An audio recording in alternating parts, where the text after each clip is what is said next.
Okay, slide 2. We're at slide 2 now, and you should be on the smallest magnifications. That's 40 times power when you turn your microscope on.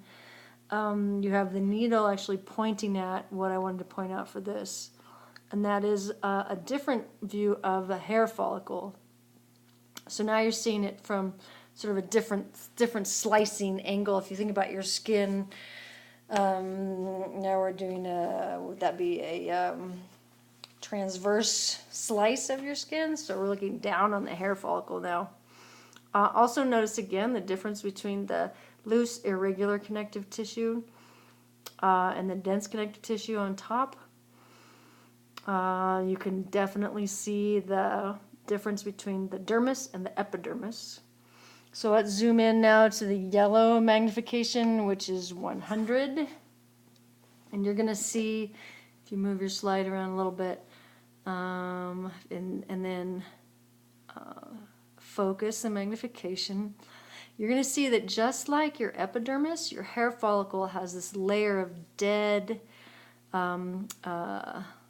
cuticle on the outside that looks like rings of strings, and that's the outside of your hair. And then outside of that, so that's where it's really empty in that hair follicle, and then on the outside you see sort of a purplish dark ring, and that's where you're looking at the sort of epidermis and dermis, epidermal sheath and dermal sheath of the hair follicle itself.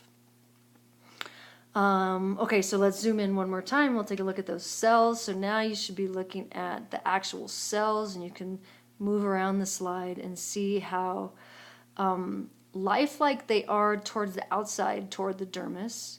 And as you move towards the inside, towards the hair itself, it gets more dead and flattened, and you can't see the nuclei anymore. The nuclei are the deep purple ones.